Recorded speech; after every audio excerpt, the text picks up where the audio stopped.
Hi, நான் உங்க கிருத்திகா. இன்னைக்கு நம்ம மகா சிவராத்திரி பத்தி பார்க்க போறோம். மகா சிவராத்திரின்னு சொன்னாலே நான் எவ்வளவு சந்தோஷமா இருக்கேன் பாருங்க. ஏன்னா என் வாழ்க்கையில மகா சிவராத்திரி அன்னைக்கு நான் இருந்தது. இந்த வருஷம் மகா சிவராத்திரிக்குள்ள நான் அவ்வளவு சந்தோஷமா இருக்கேன். எனக்கு தேவையான எல்லாமே அவ்வளவு சிறப்பா கிடைச்சிச்சு. உங்களுக்கும் உங்க லைஃப்ல நீங்க என்ன வேணும்னு நினைக்கிறீங்களோ அது தானாவே உங்ககிட்ட சேர்றதுக்கான அற்புதமான நாள் தான் மகா சிவராத்திரி. லைஃப்ல யார் யாரெல்லாம் நீங்க மேல போகணும், உங்க லைஃப்லயே உங்களுக்கு அச்சீவ் பண்ண முடியாதுன்னு நினைக்கிற விஷயத்த கூட ஈஸியா அச்சீவ் பண்ணணும்னு நினைக்கிறீங்கன்னா இந்த மகா சிவராத்திரியை மட்டும் மிஸ் பண்ணிடாதீங்க. ஃபர்ஸ்ட் நம்ம புராண கதைகள் என்ன சொல்றாங்க அப்படின்னு பார்க்கலாம். அதுக்கப்புறம் அதுலயே உங்களுக்கு சயின்ஸ் படியும் அதுல என்ன இருக்கு அப்படின்றத நம்ம இன்னைக்கு பார்க்கலாம். புராண கதைகள்ல மகா சிவராத்திரி அன்னைக்கு சிவபெருமான் ஆனந்த தாண்டவமா நடனம் ஆடிருக்காரு அப்படின்னு சொல்றாங்க. அது மட்டும் இல்லாம பார்வதி தேவிய அன்னைக்குதான் மனம் புரிஞ்சதா சொல்றாங்க. ஆனந்த தாண்டவம் அப்படின்றது நடனம் ஆடுறது கிடையாது. நடனம்ன்றது என்னத்தை குறிக்குதுன்னா படைத்தல், அழித்தல், காத்தல், திரோபவம், அனுகிரகம். உங்களுக்கு படைத்தல், அழித்தல், காத்தல் இது மூணும் தெரியும். திரோபவம்னா என்னன்னா உண்மையை மறைச்சு மாயையை உருவாக்குறது. அடுத்தது அனுகிரகம். அனுகிரகம்னா என்னன்னா நம்ம ஆன்மாக்கு அருள் கொடுத்து மோட்சம் அடைய வைக்கிறது. இப்போ சயின்ஸ் படி என்ன சொல்றாங்கன்னா அன்னைக்குதான் பூமியோட நிலை எப்படி இருக்கும்னா உங்களோட எனர்ஜி எல்லாமே மேல் நோக்கி போற மாதிரி இருக்குமா. அன்னைக்கு நீங்க பீச்சுக்கு போயிட்டு பார்த்தா கூட உங்களுக்கே தெரியும். பீச்ல போனீங்கன்னா அந்த வேவ்ஸ் எல்லாமே அலைகள் எல்லாமே ரொம்ப ஆக்ரோஷமா மேல போற மாதிரி தான் இருக்கும். மேல எழும்புற மாதிரி தான் இருக்கும். அது என்னன்னா உங்களோட எனர்ஜி ஃபுல்லா மேல போறதுனால அன்னைக்கு அந்த கடல்ல இருக்க நீரும் மேல் நோக்கி போற மாதிரி வேகமா இருக்கும். அதே மாதிரிதான் நம்ம உடம்புலயும் நீர் தான் அதிகமா இருக்கு. முக்காவாசி பாகம் நம்ம உடம்புல நீராலதான் இருக்கு. நீர்ன்றது பிளட் எல்லாமே நீர் தான். ஓகேங்களா? சோ அன்னைக்கு பாத்தீங்கன்னா உங்க எனர்ஜி ஃபுல்லா மேல போகும் அப்படின்னு சொல்லிட்டோம். அந்த நாள்ல பூமியோட நிலை எப்படி இருக்கும்னா மேல் நோக்கி எழுப்புற மாதிரி இருக்கும். அந்த எனர்ஜி எல்லாமே மேல போற மாதிரி இருக்கும்.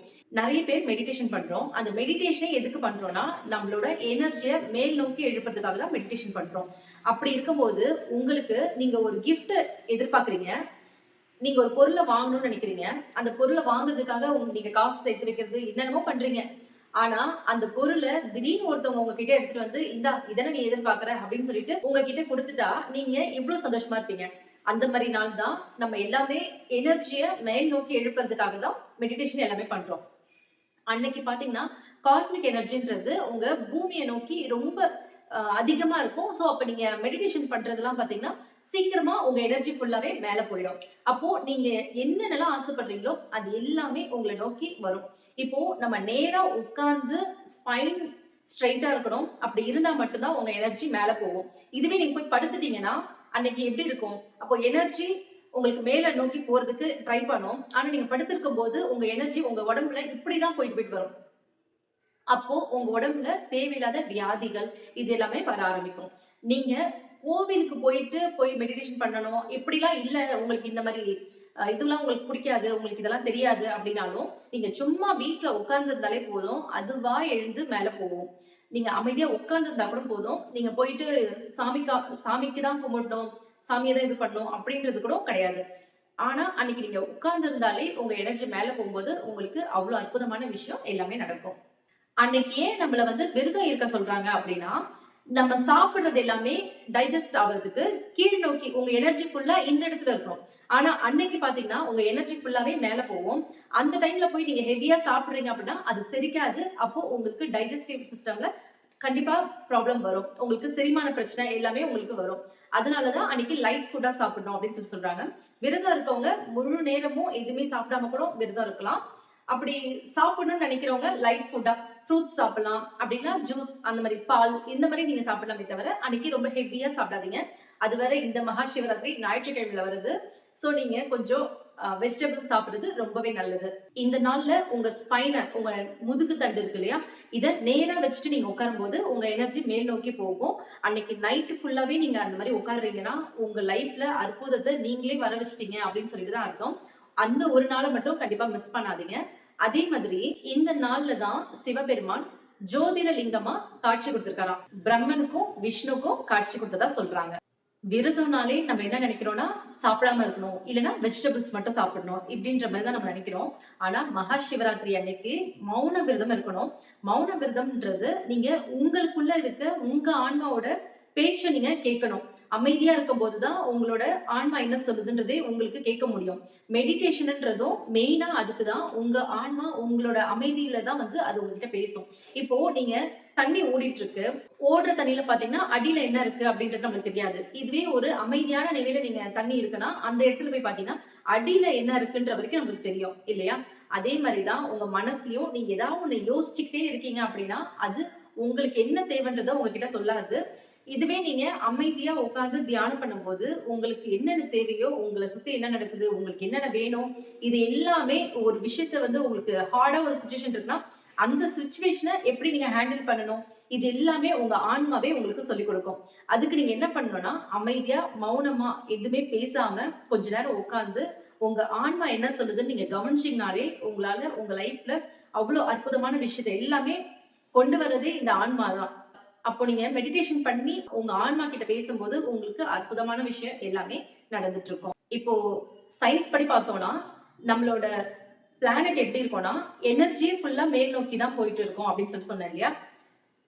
அப்போ உங்க எனர்ஜி மூலாதார சக்ரால இருந்து சஹஸ்ஹரா சஹஸ்ஹரா சக்கரத்துக்கு மேல வரும். அதுதான் ஆன்மீகத்தோட உச்சம்னே சொல்றாங்க. தமிழ்ல சொல்லணும்னா 1000 இதழ் தாமரை அப்படின்னு சொல்லிட்டு சொல்லுவாங்க. அது என்னன்னா, உங்களோட எனர்ஜி ஃபுல்லா மேல போச்சுன்னா, 1000 இதழ் தாமரை ஒரு மலர்ந்தா எப்படி சந்தோஷமா இருக்கும். அந்த மாதிரி உங்களுக்கு அற்புதமான விஷயம் எல்லாமே நடக்கும். அந்த நாள் எதுனா, மகா சிவராத்திரி அன்னைக்கு நீங்க எனர்ஜிய மேல எழுப்பும்போது அதுவா மேல போகுது இல்லையா? அப்போ நீங்க உங்க ஸ்பைன ஸ்ட்ரெய்ட்டா வச்சுட்டு உட்காரும்போது, உங்களோட எனர்ஜி மேல போகும். அந்த டைம்ல உங்களுக்கு என்னென்ன தேவையோ, அது எல்லாமே ஆட்டோமேட்டிக்கா நடக்கும். நீங்க ஒண்ணு நெனச்சு ஒண்ணு வாங்குறத விட, அதுவா உங்ககிட்ட இந்தா அப்படின்னு சொல்லிட்டு உங்களுக்கு புடிச்சத விட ஒரு அற்புதமான விஷயத்த உங்ககிட்ட குடுக்குதுன்னா, அது இந்த நாள் தான். உங்களுக்கு கிஃப்ட் உங்க கையில தேடி வருது அப்படின்னு நெனச்சுக்கோங்க. மகா சிவராத்திரி அன்னைக்கு நீங்க முழிச்சுட்டு இருக்கிறதோட மெயின் ரீசனே சஹஸ்ரா சக்கரத்துக்கு உங்களோட எனர்ஜிய எழுப்புறது தான். நெக்ஸ்ட் மகா சிவராத்திரி அன்னைக்கு நைட்டு தான் வந்து உங்களுக்கு குளிர்காலம் முடிஞ்சு வெயில் காலம் ஆரம்பிக்குது. அந்த நேரத்துல நீங்க ஹெவியான சாப்பாடு ஏதோ சாப்பிடுறீங்க அப்படின்னா, ஒரு சீசன்ல இருந்து இன்னொரு சீசன் மாறும்போது உங்களோட உடம்பு வந்து அத அக்செப்ட் பண்ணாது. சோ அந்த டைம்ல வேற ஏதாவது உடம்புல வேற ஏதாவது பிரச்சனைகள் வர வாய்ப்பு இருக்கு. அத பேலன்ஸ் பண்றதுக்கு தான் நம்மள விரதம்ன்ற ஒண்ணு எடுக்க சொல்றாங்க. லைட் ஃபுட்டா சாப்பிடுறது இது எல்லாமே வந்து அதனால தான் நம்மளுக்கு சொல்றாங்க. இந்த நாள்ல சிவபெருமானுக்கு பண்ற பூஜை பாத்தீங்கன்னா, வெறும் சங்கு கிடையாதாம். நம்ம ஆன்மாவையே தூய்மைப்படுத்துறதுக்கு எல்லாமே இருக்கு அப்படின்னு சொல்றாங்க. அதுலயும் பன்னீர், தேன், இளநீர் இது 3ம் அவ்ளோ பவர்ஃபுல்லா இருக்குமாம். இந்த 3த்துலயும் நீங்க அபிஷேகம் பண்ணும்போது ரொம்ப பலன் ரொம்பவே உங்களுக்கு அதிகமா கிடைக்கும் அப்படின்னு சொல்லிட்டு புராண கதைகள்ல சொல்றாங்க. மகா சிவராத்திரி அன்னைக்கு நம்ம பாடுற பஞ்சாட்சர மந்திரம் அப்படின்னா என்னன்னா, ஓம் நமச்சிவாய அப்படின்னு சொல்றோம் இல்லையா? இந்த மந்திரம் நம்மளோட உடம்புல இருக்க ஒரு செல்லையுமே வந்து பாசிட்டிவா ஆக்டிவேட் பண்ணுமாம். அதனால தான் அன்னைக்கு நைட்டு 108 முறையாவது கண்டிப்பா சொல்லுங்க அப்படின்னு சொல்றாங்க. இது வந்து உங்களுக்கு கான்சன்ட்ரேஷன் பவரையும் அதிகமாக்கும். உங்களோட செல்லையும் வந்து ரொம்ப பாசிட்டிவா மாத்தும். நீங்க 108 முறை அந்த மந்திரத்த மட்டுமே கவனிச்சு சொல்லும்போது, உங்களோட எண்ணங்கள் எல்லாமே நேர் கோட்டுல வரும். அப்போ உங்களுக்கு கான்சன்ட்ரேஷன் பவரும் ரொம்பவே அதிகமாகும். ரொம்ப உங்களுக்கு பாசிட்டிவ் ரொம்பவே அதிகமா வரும். நீங்க அன்னைக்கு வேணும்னு நெனைக்கிற ஒரு விஷயமும் உங்களுக்கு ஈஸியா யுனிவர்ஸ் கிட்ட போயிடும். நீங்க இப்போ நெனைக்கிறீங்கன்னா, நம்ம நெனைக்கிறது அங்க போய் ரீச் ஆயிட்டு தான் நம்மளுக்கு வரும் இல்லையா? அன்னைக்கு நீங்க நெனைக்கிறது பல மடங்கா வேகமா போயிட்டு ரீச் ஆயிட்டு உங்களுக்கு திருப்பி நீங்க என்னென்னலாம் வேணும்னு நெனைக்கிறீங்களோ, அது எல்லாமே உங்களுக்கு ஈஸியா கிடைக்கும். அன்னைக்கு மேனிஃபெஸ்டேஷன் பார்த்தீங்கன்னா, 108 முறை ஓம் நமச்சிவாயன்ற மந்திரத்த 108 முறை சொல்லுங்க. அடுத்தது மேனிஃபெஸ்டேஷன்ல 108 முறை நீங்க சொல்லும்போது, உங்களுக்கு என்ன வேணும்னு நீங்க நினைக்கிறீங்களோ, அந்த விஷயம் சீக்கிரமா உங்களுக்கு ரீச் ஆகும்.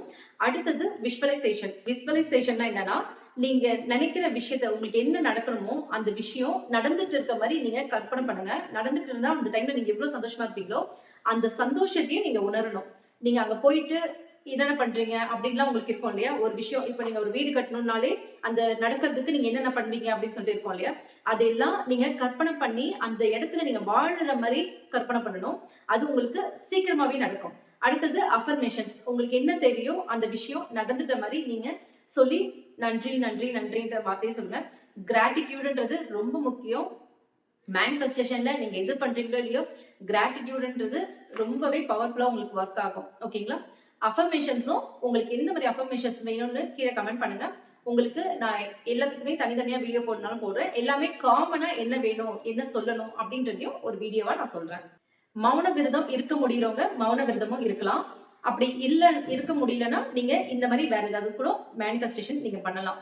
அதே மாரி நீங்க பண்ற மேனிஃபெஸ்டேஷன், மெடிடேஷன் இது எல்லாமே உங்களுக்கு 100 மடங்கு வேகமா செய்ற நாள் எதுனா, மகா சிவராத்திரி அன்னைக்கு தான்.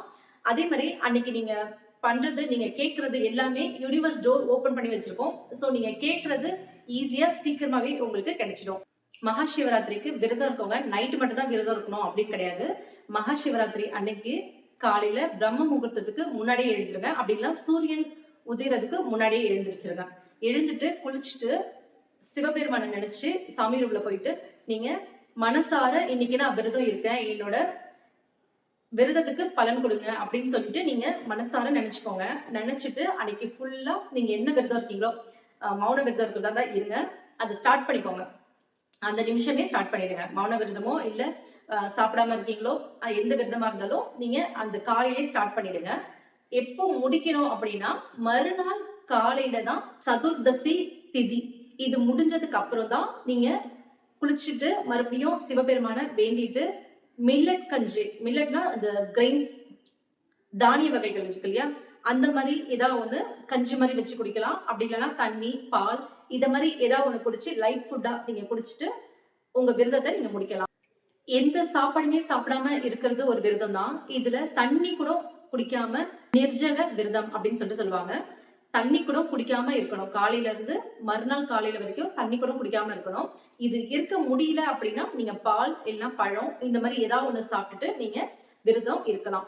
எதுவுமே சாப்பிடாம இருக்கிறதும் ஒரு விரதம். இல்லைன்னா நீங்க இந்த மாதிரி ஏதோ ஒரு லைட் ஃபுட் சாப்பிட்டுட்டு நீங்க விரதம் இருக்கலாம். முடியாதவங்க, உடம்பு சரி வராதவங்க இந்த மாதிரி நீங்க ஒரு விரதம் இருக்கலாம்.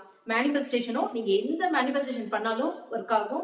இந்த நாளை நீங்க மிஸ் பண்ணிடாதீங்க. இந்த வீடியோல உங்களுக்கு ஏதாவது டவுட் இருந்துச்சுன்னா கீழே கமெண்ட் பண்ணுங்க. மகா சிவராத்திரிக்கு முன்னாடியே நான் அதுக்கு ரிப்ளை பண்றேன். நீங்க அன்னைக்கு என்ன உங்களுக்கு தேவையோ அதை நீங்க பூர்த்தி பண்ணிக்கோங்க.